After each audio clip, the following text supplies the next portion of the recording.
Para Brasília agora. Quem fala agora em Brasília é o Ricardo Capelli, interventor federal nomeado por Lula no Distrito Federal, e ele está conversando com a imprensa sobre um evento que acontece hoje em Brasília. Nós vamos acompanhar ao vivo aqui na Jovem Pan.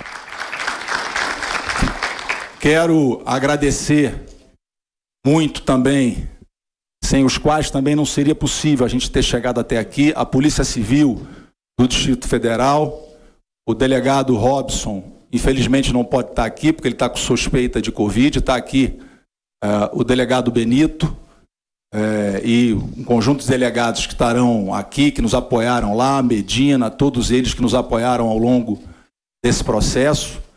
E foi um trabalho diuturno também, incansável, da Polícia Civil. Meu muito obrigado à Polícia Civil. A Polícia Civil do Distrito Federal. Quero agradecer aqui, na pessoa do delegado Marcelo também, Portela, ao Detran, igualmente mobilizou todo o efetivo e garantiu toda a segurança das operações. Muito obrigado ao Detran, ao delegado Marcelo Portela, que está aqui. E por fim quero fazer um agradecimento muito especial a toda a Polícia Militar do Distrito Federal, na pessoa do coronel e comandante da Polícia Militar, Coronel Klepter. Desde o domingo, do primeiro momento, o Coronel Klepter teve ao meu lado uma postura exemplar, honrando as tradições da Polícia Militar, da disciplina, da hierarquia, do seu compromisso com a Constituição. Em todos os momentos, eu e o Coronel Klepter dormimos 7, 8 horas de domingo até a quarta-feira. Foram dias sem dormir, dias garantindo a segurança na academia, garantindo o transporte do acampamento, daquele acampamento em frente ao QG militar para a sede da Academia Nacional de Polícia. Foram dias incansáveis de trabalho diuturno, comandado pelo Coronel Klepter, por todos os homens da Polícia Militar. A Polícia Militar, ministro, do Distrito Federal, não está feliz. A Polícia Militar do Distrito Federal está machucada, obviamente, pelo que aconteceu na noite do dia 8. Mas eu tenho que sou testemunha da história, dar o meu depoimento do que eu vi. Eu vi, sem que eu precisasse tomar a iniciativa, na presença do comandante Klepter, os corregedores da Polícia Militar do Distrito Federal, eles mesmos, tomarem a iniciativa de abrir inquéritos policiais militares para apurar as condutas inadequadas daqueles que estiveram na noite do dia 8. Mas eu vi também, ministro, muitos policiais que estavam no campo defendendo a democracia, machucados, cortados, defendendo a democracia e trabalhando bravamente. Eu vou sair daqui.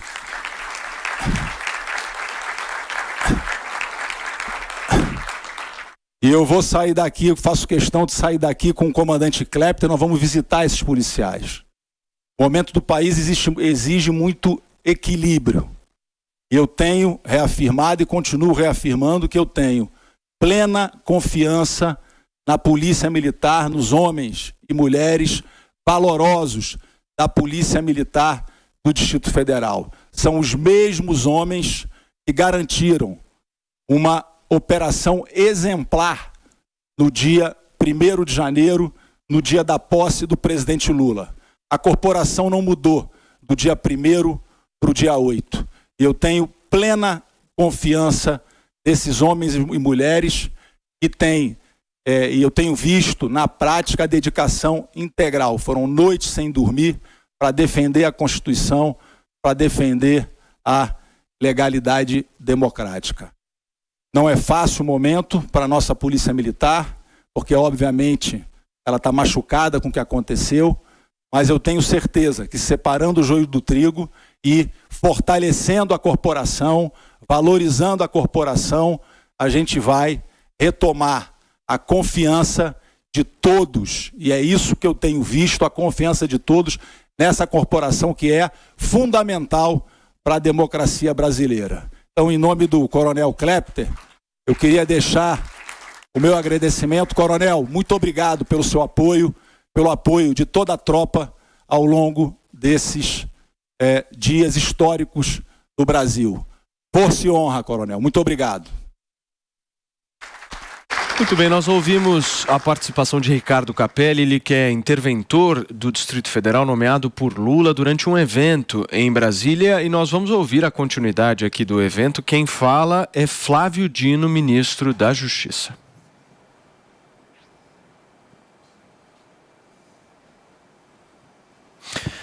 São 11h06. O ministro Flávio Dino se direciona para o púlpito, onde vai começar a falar agora, e nós vamos ouvir. Quero, em primeiro lugar, lembrar a força da palavra união. Está escrito nas Sagradas Escrituras, o próprio Jesus Cristo falando, que casa dividida cai.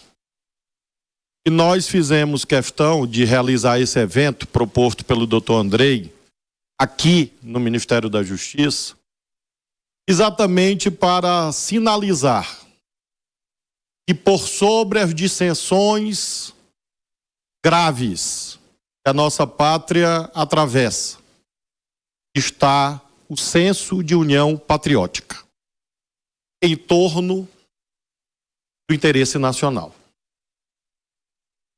Nós não queremos país conflagrado. O presidente Lula deseja um país em paz. Mas paz não significa se curvar a uma lógica do vale tudo. Não significa aceitar a lei do mais forte. Então nós resolvemos fazer esse evento aqui no Ministério da Justiça para mostrar que a intervenção federal decidida pelo presidente Lula não foi um ato contra as corporações de segurança do Distrito Federal. Foi um ato em apoio às corporações de segurança e do sistema de justiça do Distrito Federal. O que nós desejamos é que essa intervenção, como dito no próprio decreto presidencial, seja temporária e o mais breve quanto possível. E a união exige uma segunda palavra: justiça. Na milenar definição de que a justiça exige dar a cada um aquilo que é seu. Parêmia milenar. Ora, o que nós estamos fazendo aqui? Estamos dizendo que nós temos dois braços e ambos têm a mesma força. De um lado, o braço estendido com a coerção necessária nos termos da lei para agir contra aqueles que querem afrontá-la. O outro braço, com o ramo da paz estendido para aqueles que querem valorizar as instituições democráticas e compreender que as eleições são periódicas. E por serem periódicas, elas são finitas. Pelo amor de Deus, acabou a eleição de 2022. Entendam definitivamente isto. E se preparem para a próxima. Haverá outra em 2026. E nós, os vencedores de 2022, se perderem em 2026, vamos respeitar democraticamente o resultado como respeitamos em 2018.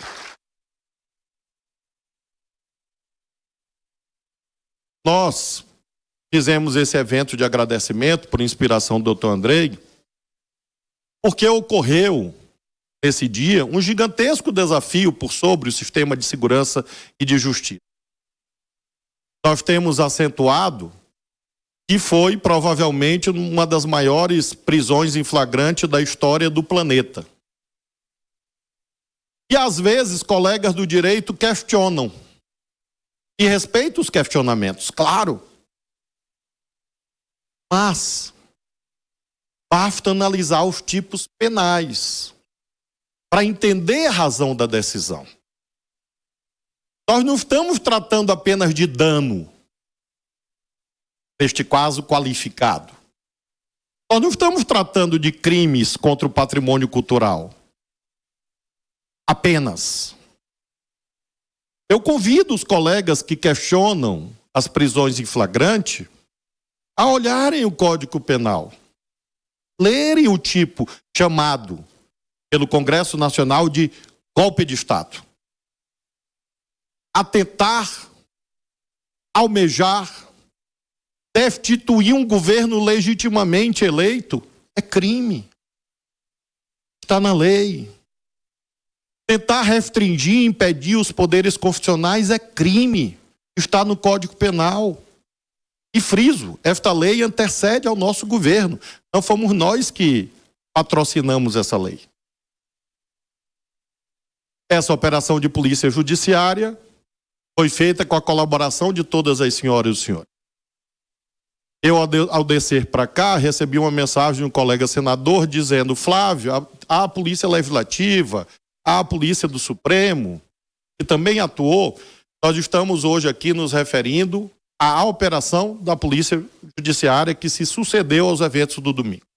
Mas faço questão de, além de agradecer a todas as corporações policiais, civis e militares, tanto federais quanto distritais, estender esses agradecimentos aos meus colegas do sistema de justiça, de um modo geral, e dizer que esse agradecimento é também extensivo àqueles que atuaram diretamente no dia 8, e claro que imagino que os poderes legislativo e judiciário irão fazer esse reconhecimento devido às suas próprias corporações.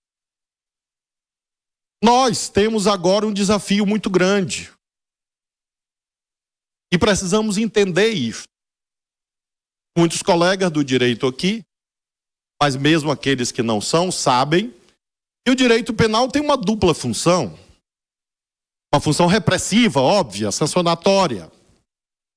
Mas também uma função dita preventiva geral.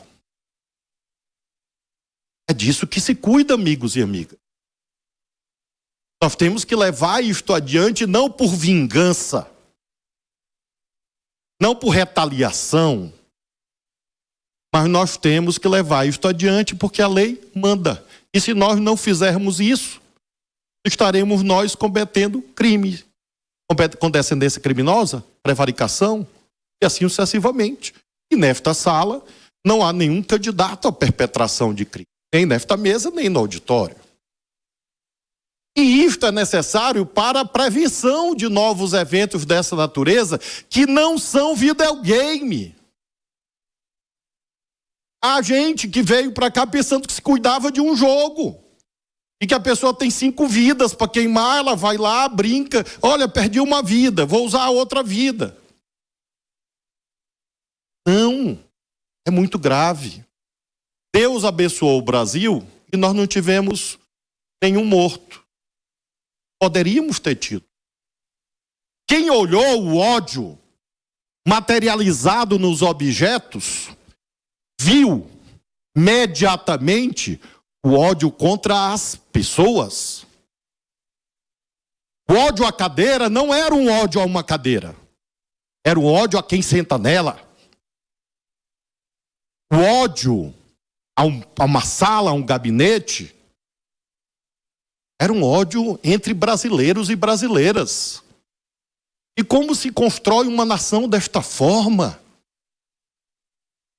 Então nós temos que levar isso adiante, doutor Andrei. Nós tivemos a maior operação de polícia judiciária na lavratura dos autos de prisão em flagrante. Agora, todos nós, sistema de segurança, sistema de justiça, é detentor do dever de levar adiante as investigações. Cheguem onde tenham que chegar nos termos da lei. Não há nenhuma posição a priorística, política, no sentido de investigar A, B ou C ou deixar de investigar A, B ou C. Não há orientação política nenhuma. Houve no domingo, emitida por mim, porque me cabia, porque eu estava aqui vi e agi no que era possível, por exemplo, propondo a intervenção federal. Eu concluo as minhas palavras lembrando que nós estamos falando de milhões de reais que estão sendo subtraídos do povo brasileiro. Quantos milhões vão ser empreendidos para recuperar os danos materiais perpetrados? 10? 15? Não sabemos ao certo. Este dinheiro poderia ter um destino mais útil. E a cada ameaça que se processa de fechamento de estradas, de refinarias, quantos milhões são gastos para proteger o patrimônio público? Agora estes mesmos terroristas querem deixar regiões brasileiras sem energia elétrica. E não pensam que deixar um hospital sem energia elétrica é criminoso. E quantos milhões estão sendo gastos para evitar que terroristas destruam infraestruturas críticas? Então é preciso união nacional para proteger o dinheiro público, para proteger o interesse público. Não é para proteger um governo ou um presidente da República apenas. É para proteger o Brasil, para proteger a nossa pátria. Hoje, eu e o doutor Andrei vamos ao Supremo Tribunal Federal simbolicamente restituir ao Supremo a Constituição que foi subtraída do Supremo Tribunal Federal. Essa Constituição é uma daquelas poucas que foram assinadas pelos constituintes. Nós vamos devolver à ministra Rosa Weber. Porque esse é um gesto para mostrar que nós temos uma referência. A nossa referência está aqui. Não pode estar fora daqui. E uma das imagens icônicas daquele trágico domingo, que eu espero que não se repita no nosso país, que os vencidos se acostume à ideia, passa rápido. 4 anos, passa rápido. Logo haverá eleição de novo. Disputem. Aqui está a Constituição, artigo 60, parágrafo 4º, que trata das eleições. E um dos gestos, como cláusula pétrea, voto direto, secreto, universal, periódico, está lá no 60, parágrafo 4º. E um dos gestos terroristas era um senhor que subtraiu a Constituição, ou recebeu de quem subtraiu. Não vou fazer a tipificação penal aqui porque não me cabe, não presido inquérito. E ele ergueu a Constituição como uma espécie de trunfo. E ele diz, me relatou o doutor Andrei, que o objetivo era rasgar a Constituição, destruir a Constituição, materialmente. Pois muito bem, amigos e amigas, ele não destruiu, nem materialmente, nem simbolicamente, e a Constituição brasileira aqui está e venceu. Significa dizer que o Brasil venceu. Muito obrigado a todos e todas. Muito bem, nós ouvimos então tanto o discurso de Ricardo Capelli quanto o discurso do ministro Flávio Dino num evento em Brasília, repercutindo um pouco todos os atos de domingo que ao longo dessa semana tanto foram ditos e repercutidos, enfim, comentados, né, Paulinha? O Holliday, me chamou bastante atenção uma fala dele com muita incisividade quando ele diz o seguinte: acabou a eleição de 2022.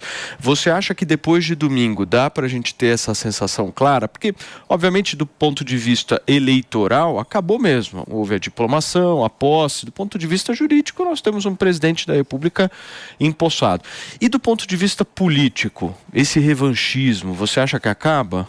Eu acho que é justamente o contrário, né? O Flávio Dino, enquanto ele fala que acabou a eleição de 2022, ele está falando como um candidato.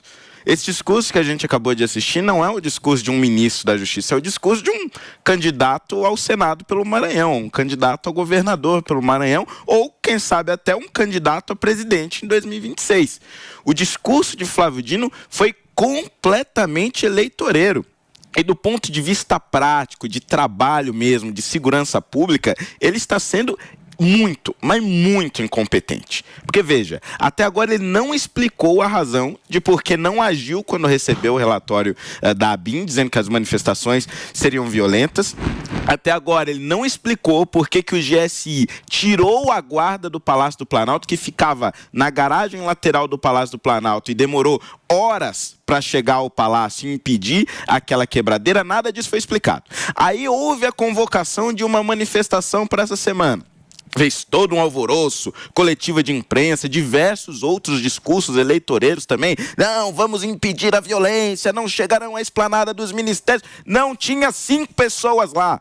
E tinha um exército de policiais, um aparato enorme. É como se o governo não tivesse o mínimo de inteligência ou como se ignorasse completamente a inteligência. Porque quando foram avisados de que teria atos violentos, não agiram.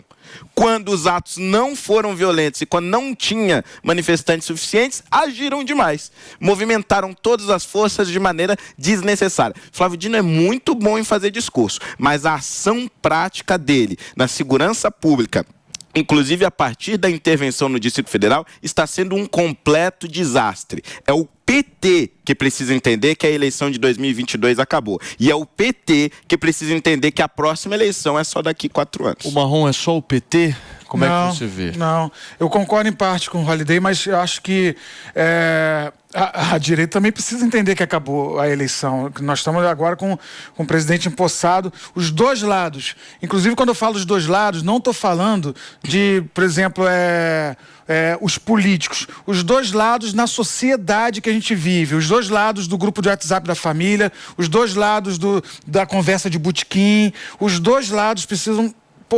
urgentemente entender que esse trem acabou, que nós temos um presidente eleito, empossado, e a eleição só daqui a 4 anos. Senão fica essa pinimba que não acaba nunca na família, não acaba nunca na discussão de futebol, não acaba nunca no boteco. Gente, acabou a eleição. Agora, eu concordo que o Lula e seus ministros precisam também parar com esse discurso. O Lula não passa um discurso sem falar de Bolsonaro. Toda hora ele... Aqui, Bolsonaro, não sei. Aí ele vai falar da Grande do Torto, porque o Paulo Guedes morava lá, tá um lixo. Aí vai falar do não sei o quê, Bolsonaro, não sei. Esquece Bolsonaro. Você não é muito bom de imitar. De imitação, é uma não. merda. Inclusive, agora nesse caso aqui, eu tô imitando o... Quem? A gente o Sarney. O Sarney, Ficou um pouco gosto de fazer assim com o dedo pra imitar o Sarney. Eu sou péssimo de imitação. Um dia eu imitei eu mesmo pra minha mãe, ela achou que era meu primo. Então, mas concluindo, a gente precisa diminuir as tensões, gente. Cada vez que o Lula abre a boca pra falar assim, porque ele fez não sei o que, não sei o que, por mais que tenha feito o Bolsonaro, toda aquela galera da esquerda, da direita radical, fica, você que uma vez também, entendeu? Comeu mortadela e pagou não sei o que. Fica uma guerra de narrativa que precisa acabar, o país precisa ser pacificado, inclusive dentro das famílias. Porque, olha, o que tem de família dividida, olha, desse nem imagina. Esse Natal foi em 3 casas diferentes de uma família de um amigo meu, velho. Que um era Bolsonaro, outro era Lula e o outro era o centro, que não concordava nem com o outro. O pai foi um pouquinho em cada casa. É uma confusão danada. Vamos acabar, gente. Vamos acabar. Vamos aceitar o resultado da eleição. Parar com esse discurso também de golpe, foi não sei o quê, urna, não sei. Acabou. Vamos aceitar e torcer pro avião decolar e se dar bem, porque nós estamos tudo no mesmo avião. Não dá mais, né? Torcendo contra o piloto. Com essa história. Daqui a pouco é o que eu sempre falo, né? Vamos abrir as urnas do Cazaquistão. Vai chegar em setembro do ano que vem. Então, setembro desse ano, a gente ainda vai ficar... Esse teu ponto é um ponto interessante. Eu até quero passar a bola para o Alexandre. Coloca o Alê na tela para mim, Vini, por favor. Porque isso que o Fê traz, Alê, é justamente o que eu acho que vai acontecer, né? E é justamente o que foi entregue pelas pessoas que invadiram os prédios públicos no último domingo. Foi entregue uma narrativa ao PT e ao governo petista de vitimização. Isso eu não tenho a menor dúvida. Colocaram o governo numa posição de vítima no momento em que esses atos foram promovidos. E o PT, obviamente, a gente sabe como o PT se arranja e atua politicamente, é um partido que, querendo ou não, sabe pegar uma narrativa política e ficar martelando nela, não é, Alê? Quando é que você acha que eles vão largar dessa narrativa? Em 2030? Não vou largar tão cedo, porque, na verdade, também o outro lado está dando muito motivo, né? O que aconteceu no domingo foi muito sério, foi muito grave. Eu concordo com o Holliday que realmente o Flávio Dino está tomando uma surra em controlar ali a segurança. E eu acho que o próprio Lula sabe disso, a gente tem ouvido o José Múcio, quer dizer, as autoridades, e nós estamos vivendo uma situação que não é normal, onde o governador do Distrito Federal, o Ibanez Rocha, está afastado por causa disso. Né? Então você tem ali, porque no geral a segurança é responsabilidade dos estados, dos governadores. Você teve, na sequência do que aconteceu no domingo, a ordem de prisão de Anderson Torres, secretário de Segurança, e o afastamento do governador do estado. Então, claro que o que aconteceu foi muito grave, ninguém aqui está diminuindo, mas também nós precisamos olhar para frente. Dos dois lados, eu concordo, a sociedade precisa pacificar. Eu me lembro quando teve um Roda Viva, que estava o Leandro Carnal, e aquela Tati Bernardi perguntou assim, o que eu faço para pacificar no Natal a minha conversa com meu pai? E o Carnal deu uma boa resposta, ele falou, olha, se a tua única conversa com seu pai é política, o problema não é da política, o problema é da sua dinâmica com seu pai. Então, acho que o Brasil também precisa parar de pensar 24 horas nesses assuntos. A gente tem que tocar nossas vidas. E isso realmente é muito complicado, porque está se politizando tudo.